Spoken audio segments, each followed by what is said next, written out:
वह परम विनीता, वह परम विनीता, नित्यवती रानी सुनीत गए राती सुनीत गए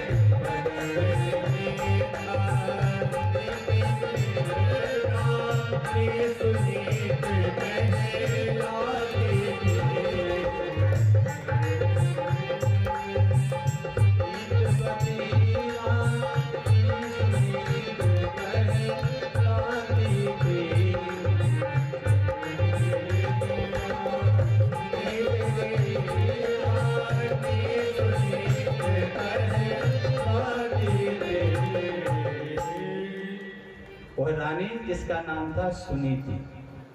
और हमारे घर में भी दो पत्नियां हैं। कौन से घर में? इस शरीर के घर में। एक होती है नीति, दूसरी होती है रुचि। व्यक्ति अगर रुचि से काम करे तो जीवन बिगड़ता है, और नीति से काम करेगा तो जीवन सुधरता है। आज उत्तानपाद की जो पहली पत्नी है जिसका नाम है सुनीति, बढ़िया दाम्पत्य जीवन चल रहा है। लेकिन एक दिन मंदिर से लौट रहे थे उत्तानपाद जी महाराज, रास्ते में देखा कि एक कन्या मंदिर के पास बैठी है। महाराज गए, महाराज ने कहा देवी तुम्हारा नाम क्या है? कन्या ने कहा मेरा नाम सुरुचि है। महाराज ने कहा देवी मैं आपके गुणों को देखकर मोहित हो गया हूं, इसलिए मैं आपसे विवाह करना चाहता हूं। सुरुचि कहने लगी राजन आप मुझसे विवाह करना चाहते? आपका तो विवाह हो चुका है। बोले हो चुका है लेकिन मुझे दूसरा विवाह करना है। सुरुचि कहने लगी राजन मैं विवाह करने के लिए तो तैयार हूं, लेकिन मेरी एक शर्त है कि जब मैं आपके साथ जाऊं तो आपकी पहली पत्नी का आपको परित्याग करना पड़ेगा, पहली पत्नी को छोड़ना पड़ेगा। उत्तानपाद ने कह दिया कि हाँ हम पहली पत्नी को छोड़ सकते हैं, लेकिन तुम्हारे साथ हम विवाह अवश्य करते हैं। आज देखिए महाराज उत्तानपाद का जीवन कैसे बदलता है। हमारे जीवन में कितने ही सुख वैभव हो जाए, कितनी ही दौलत आ जाए, लेकिन जब तक हम नीति के साथ जीवन नहीं बिताएंगे तब तक जीवन में उजाला हो ही नहीं सकता, सुख आ ही नहीं। हम केवल अपनी रुचि से काम करते हैं, हमको जो अच्छा लगता है वो करते हैं, इसी से काम बिगड़ते हैं। आज महाराज ने सुरुचि का हाथ पकड़ा तो फल लाया। देखिए वो पत्नी सुनीति पति के दर्शन के लिए प्रतीक्षा कर रही है, दरवाजे पर खड़ी, हाथ में आरती का थाल है। आरती की थाली लेकर के पति की प्रतीक्षा कर रही है कि मेरे पति आएंगे, मैं उनकी आरती उतारूंगी, दर्शन करूंगी। जैसे सुरुचि को लेकर के उत्तानपाद आए तो आज सुनीति ने ये तक नहीं पूछा कि ये कन्या कौन है। पहले आरती उतारी, चरणों में वंदन किया, और जैसे ही चरण छुए वैसे महाराज उत्तानपाद ने लात का प्रहार कर दिया। कहने लगे स्वामी मुझसे कौन सी भूल हो गई, आज तुम इतने क्रोधित क्यों हो रहे हो, क्या बात है? उत्तानपाद कहते तुम मेरी रानी नहीं हो। सुनीति देखो कितने सुंदर विचार। सुनीति कह रही है स्वामी मैं रानी नहीं हूं, ये मैं मानती हूं, लेकिन आपकी दासी तो तुम मेरी दासी भी नहीं हो। आज सुनीति बार बार आग्रह कर रही है स्वामी आप ये तो बताइए मुझसे भूल क्या हुई है। उत्तानपाद कह रहे हैं कि तुम्हें महल में नहीं रहना है। सुनीति कह रही है स्वामी मैं महल में नहीं रहूंगी, लेकिन मैं आपके चरणों की सेवा करती रहूंगी। जब तक मैं यहाँ पृथ्वी लोक पर रहूंगी तब तक आपकी सेवा से वंचित मुझे कोई नहीं कर सकता है। उत्तानपाद कहने लगे लेकिन महलों में सेवा नहीं होगी, तुझे अलग से कुटिया बनाकर रहना होगा। सुनीति तैयार हुई, ठीक महल के सामने एक कुटिया बना दी, उसी में आज सुनीति रहने लगी। जब जब उत्तानपाद घर से निकलते हैं, दरवाजे पर आते हैं, तब तक वो आरती का थाल लेकर के कुटिया से आरती उतारती है। क्योंकि लिए पत्नी के लिए पति ही सर्वस्व होता है, पति परमेश्वर होता है। एक जगह कथा चल रही थी, महाराज बोले कि पति भगवान होते हैं, परमेश्वर होते हैं, सेवा करो। सुबह शाम सेवा करना चाहिए, हाथ पैरों को दबाना चाहिए। एक माता जी आई, बोले महाराज जो कुछ भी कातना जे नहीं कर सकता हूँ। क्या? बोले महाराज जैसे हम रोजीना हाथ पांव दावे कातना जे डाल दे। बोले महाराज हम सेवा तो खूब करे, लेकिन हम सेवा कैसी करें? देखो हाथ हमारे काम नहीं क्या, हम तो पाँव उनके कुचल देते। सेवा बोलो राधे राधे। कहने का तात्पर्य है कि पति ही पत्नी के लिए सर्वस्व होता है, लेकिन उतना ही ध्यान पति को भी रखना चाहिए। ऐसा नहीं है कि केवल अधिकार पत्नी को ये सब अधिकार दिए हो, पति को भी अधिकार है। पति को भी अपनी पत्नी को लक्ष्मी का स्वरूप मानना चाहिए, देवी मानना चाहिए। 4 स्वरूप होते हैं स्त्री के, 4 स्वरूप हैं। पत्नी, माता, सरस्वती और जन्मदाता मां पृथ्वी। अगर आपने पत्नी को दर्जा दिया तो आप श्रेष्ठ, और पत्नी ने पति को दर्जा दिया तो वह पत्नी श्रेष्ठ कहलाती है। ऐसा नहीं कि एक ही को सेवा करना, पूरा ध्यान पति को भी पत्नी का रखना चाहिए। आज कुछ समय बाद सुनीति गर्भवती हुई और 9वें महीने उसके बड़े सुंदर पुत्र हुआ जिसका नाम ध्रुव हुआ। एक महात्मा जी आए कुटिया पर, सुनीति से कहा बेटी हम तुम्हारी सेवा से बहुत प्रसन्न हैं, तुमने पति की सेवा अनन्य भाव से की है, उस संतों की भी सेवा तुम अनन्य भाव से करती हो, इसलिए मैं तुम्हें कुछ देना चाहता हूँ। सुनीति कहने लगी महात्मा जी आपकी कृपा से सब कुछ है, मेरे पति मेरे सामने, मुझे सब कुछ मिल गया, बस मेरा पति सलामत रहे, मेरे पति पर आप अपनी कृपा बरसाए रखना, बस यही चाहती हूँ। महात्मा जी कहने लगे वो तो सब है, लेकिन आज तुम कुछ वरदान मांगो, हम तुम्हें कुछ देना चाहते हैं।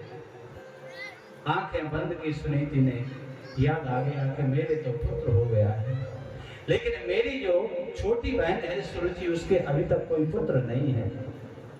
चरणों में गिर पड़ी महात्मा जी के। महात्मा जी से कहने लगी प्रभु अगर आप मुझ पर दया रखते हैं और मुझे कुछ देना चाहते हैं तो कृपा करके मेरी छोटी बहन सुरुचि के एक पुत्र दे दो। महात्मा जी की आंखों में आंसू झलक आए, बेटी तेरा हृदय कितना बड़ा है कि एक सुरुचि ने तुम्हारे लिए तुम्हारा जीवन बर्बाद करने के लिए सोच रखी, तुम्हें घर से निकाल दिया गया, पति की सेवा से वंचित कर दिया, सारे सुख वैभव से वंचित कर दिया, और तुम एक अपनी सुरुचि रूपी बहन को पुत्र दिलवाना चाहते हैं। किसी के लिए और कहो तो दे दूंगा, लेकिन तुम्हारी उस सुरुचि के लिए नहीं होगा। चरणों में गिर पड़ी। आज सुनीति कहने लगे अगर महात्मा जी आप मुझसे वरदान की बात करते हो और देना चाहते हो तो कृपा करके उसको एक पुत्र दे दो। महात्मा जी ने आशीर्वाद दिया कि जाओ पुत्री, जैसे तुम्हारे पुत्र वैसे ही आज तुम्हारी छोटी बहन सुरुचि की भी पुत्र हो जाएगा। आज सुरुचि के पुत्र हुआ, उसका नाम रखा गया उत्तम कुमार।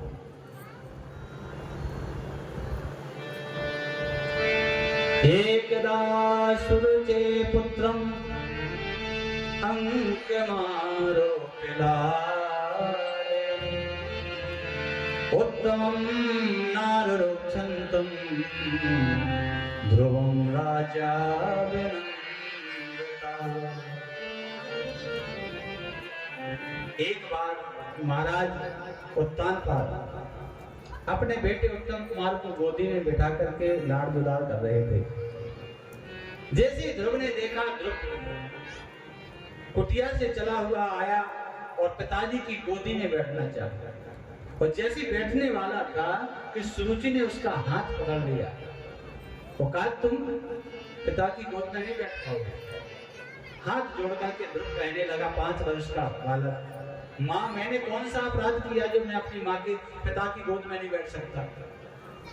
तुम्हारा अपराध ये है कि तुमने मेरी कुख से जन्म नहीं लिया, और मेरे बेटे ने मेरी कुख से जन्म लिया, इसलिए इस पिता की गोद में वही बैठ सकता है जिसने मेरी कुख से जन्म लिया। तू मेरा पुत्र नहीं है, तू सुनीति का पुत्र है। आज अमोघ बालक 5 वर्ष का ध्रुव रोता हुआ सीधा अपनी माँ के पास चला गया, सुनीति के पास। माँ के आंचल में लिपट गया, रो रहा है। माँ पूछ रही है, क्या बात है बेटा? कहा, माँ मैं पिता की गोद में बैठ, जैसे ही मैं बैठना चाहा, वैसे ही छोटी माँ ने मेरा हाथ पकड़ करके खड़ा कर दिया। तू पिता की गोद में नहीं बैठ सकता है। फिर क्या कहा? उसने कहा कि अगर तू बैठना चाहता है तो मेरी कुख से जन्म लेना, और इसके लिए तुझे भजन करना पड़ेगा, तब करना पड़ेगा। भगवान को प्रसन्न कर, उनसे वरदान मांगो कि हमें सुरुचि के कुख से जन्म दो। आज सुनीति कहने लगी, बेटा तुम्हारी छोटी माँ ने बहुत सुंदर रास्ता बताया, तुझे भजन के लिए प्रेरित किया, भजन के लिए कहा, तो बेटा सारे संसार को त्याग करके, सारी मोह माया को त्याग करके, और तो भजन के लिए जल्दी चला जाए। अब इसमें विलंब नहीं होना चाहिए। आज सोच रही है सुनीति कि मैंने सुरुचि के लिए क्या नहीं किया, पुत्र नहीं था, लेकिन हठपूर्वक मैंने समझ से पुत्र मांगा, लेकिन उसने मेरे बेटे के लिए क्या सोचा?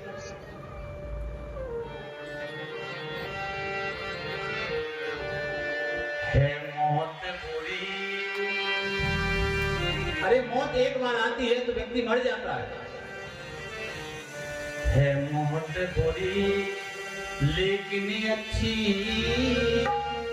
एक ही बार वह आती है।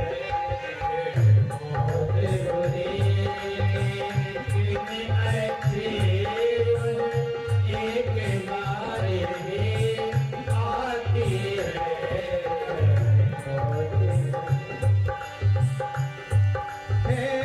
मौत बुरी लेकिन अच्छी, एक ही बार वह आती है। मौत से बुरी, मौत से बुरी, मौत से सौ बार बुरी, दिन रात बुझाती जलाती है।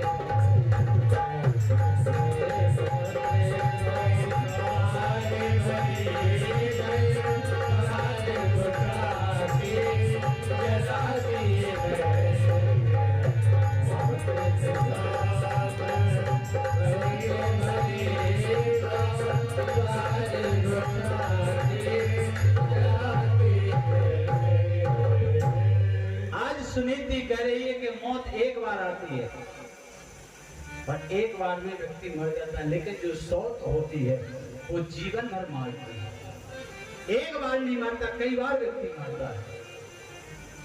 लेकिन बेटा उस माँ ने तुम्हें बहुत अच्छा रास्ता बताया कि जो भगवान के भजन के लिए प्रेरित किया।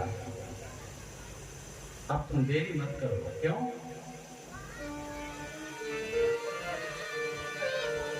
जो करते रहोगे बेटा, कि जो करते रहोगे भजन धीरे धीरे, जो करते रहोगे भजन धीरे धीरे, जो करते रहोगे भजन धीरे धीरे, जो करते रहोगे भजन धीरे धीरे, तो मिल जाएगा वो सजन धीरे धीरे,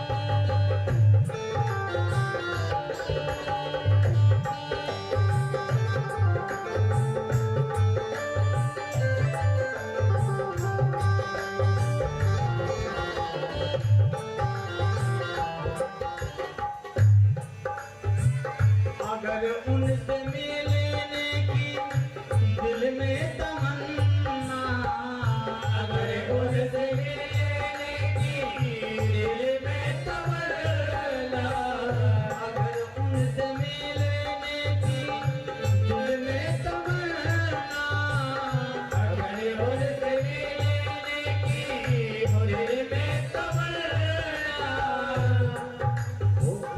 अगर उनसे मिलने की, अगर उनसे मिलने की दिल में तमन्ना, अगर उनसे मिलने की वो दिल में तमन्ना, करो चुपयंता करण धीरे धीरे, जो करते रहो भजन धीरे धीरे, जो करते रहो।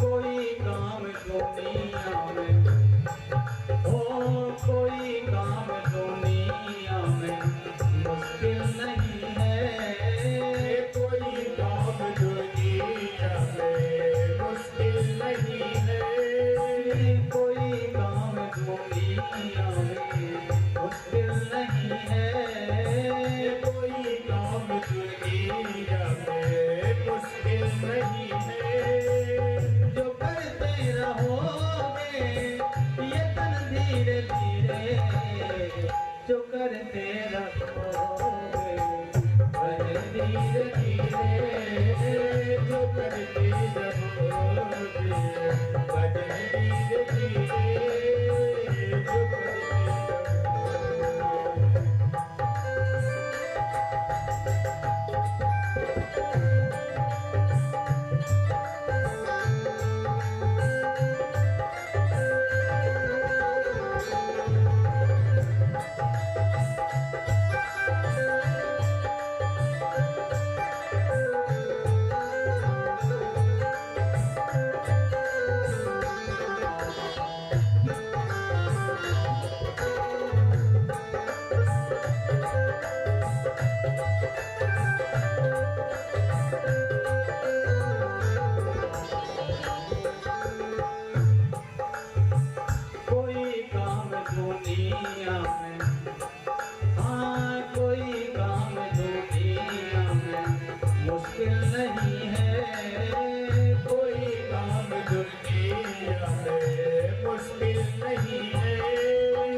भगवान की जय। आज माता सुनीति ने कहा बेटा अब भजन करने में विलंब नहीं होना चाहिए।